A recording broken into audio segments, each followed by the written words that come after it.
ahí cerca de las 4:30, 4:40 de la tarde, los operadores de las fuerzas especiales del ejército mexicano dieron con una residencia que ya traían información que ahí se encontraba el güerito, José Ángel Canovio Insunza, quien es uno de los principales, si no es que el principal operador financiero de los Chapitos, y que además ahí estaría Iván Archibaldo Guzmán con varios de sus hombres de confianza, entre ellos Kevin Gil Acosta, quien fuera el apodado el 200, el 200, claro. el 200 exacto, y dos de sus tíos, dos de los tíos de Kevin Gil Acosta, Kevin Alonso Gil Acosta.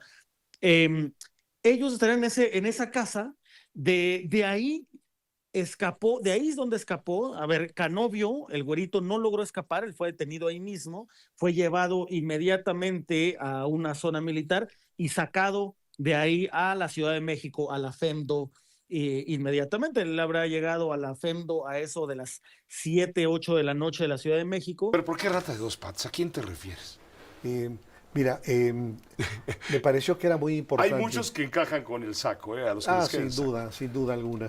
En este caso, me pareció que era importante hacer un análisis sobre una parte de la clase política gobernante, de la clase política morenista. Y parto de la enorme contradicción entre los planteamientos del fundador, del señor de Palenque, que como todos sabemos, de López Obrador, que como todos sabemos, estableció como un lema para su movimiento el no robar, el no mentir y el no traicionar. Y el propio López Obrador, en muchos momentos, llegó a calificar como farsantes a aquellos políticos que viajaban en camionetas de lujo, con ayudantes que les cargaban el portafolio, ostentosos. Y recuerdas cómo él llamaba a vivir con sencillez. Decía él que un par de zapatos, ropa sencilla, 200 pesos en la bolsa, un carro viejito, y que, digamos, ese era su ideal de lo que debía de ser el comportamiento. la justa medianía juarista. Sí, y no solo de los políticos, sino él hablaba prácticamente de toda la gente de la sociedad mexicana. Es esa fotografía del secretario de Economía de México. Ese es el edificio Ronald Reagan, eso que está ahí atrás. Y enfrente de esta explanada está el Departamento de Comercio de los Estados Unidos, en donde han sido las reuniones. 1 hora 15 minutos fue la reunión que mantuvo el secretario de Economía con el secretario de Comercio de Estados Unidos, porque lo que tienen que hacer es primero sentar las bases de qué es lo que van a hacer, de qué van a hablar, qué es lo que van a decir, qué es lo que quieren acordar, a dónde quieren llegar. Y te voy a decir, 1 hora 15 minutos en el tiempo de dos secretarios de Estado de dos países en cuestiones comerciales, no es poquito tiempo, no es mucho tiempo, es muy poquito, pero comparado con la gran cantidad de cosas que tienen, es muchísimo tiempo. Entonces, no sé si me explico, porque de lo que se trata es de llegar a acuerdos. Estos señores tienen muchas ocupaciones, muchos otros compromisos y muchas otras discusiones. Entonces, el hecho de que México y Estados Unidos se dediquen 1 hora 15 minutos a sentar las bases de lo que será la discusión a partir del próximo 24, que es próximo lunes.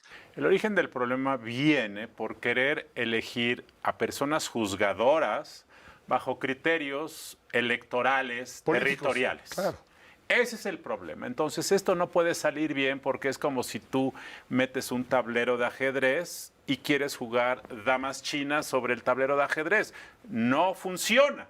Entonces, estás usando un tablero para elegir diputados, presidentes municipales, para elegir otro tipo de personas que nada tienen que ver con el criterio territorial. Ese es el origen.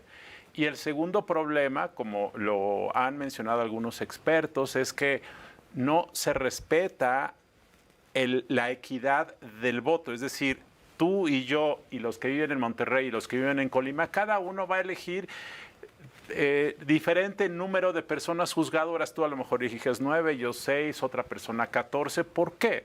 Porque al querer meter como en un embudo el Poder Judicial para que empate con la geografía electoral, acabas por hacer un champurrado.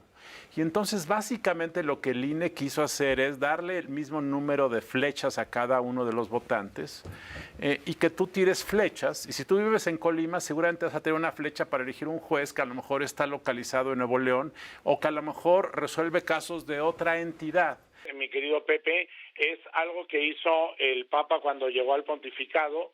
En el año 2013 entregó una carta en la cual indica que si su condición de salud física o mental le impide gobernar la Iglesia, directamente pasa a renunciar al papado y queda fuera de esa función.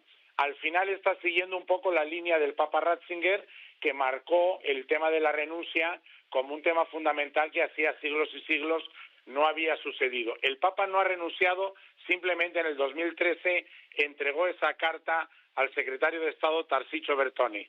Bueno, pues con base en esto, ayer surgió el rumor de que el Papa ya estaría a punto de renunciar a su encargo debido al agravamiento de su estado de salud. Y esto inmediatamente detonó las alarmas de que quién va a ser el próximo Papa. Los cardenales se empezaron a agitar, estamos en una época preconclaviana, en fin. ¿Tú cómo ves las cosas? Sí. Bueno, la realidad es que el Papa está mal de salud, ha mejorado un poco entre ayer y hoy, lo señalan todos los medios europeos y obviamente repercute en todos los medios del mundo. Sabemos que el Papa le falta prácticamente un pulmón y evidentemente, en realidad lo que le falta es un tejido de un pulmón y evidentemente con una neumonía y a sus 88 años todo esto se agrava.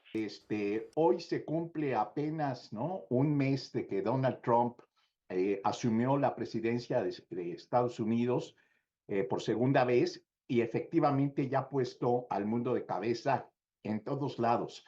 Todos los días hay algo que genera enormes inquietudes en diversas partes. Se está dando giros de 180 grados en la política de Estados Unidos, en la OTAN, en Ucrania, en Rusia, en fin. Pero en el caso específico de México, yo creo que él está aplicando una política de zanahoria y garrote, porque por un lado ha hecho declaraciones desde que estaba en campaña que yo no recuerdo que haya hecho ningún presidente de Estados Unidos, probablemente desde el presidente Polk en 1846, en vísperas de intervenir, de hacer la guerra a Estados Unidos y acabarse por anexar California, Arizona, Nuevo México, etc.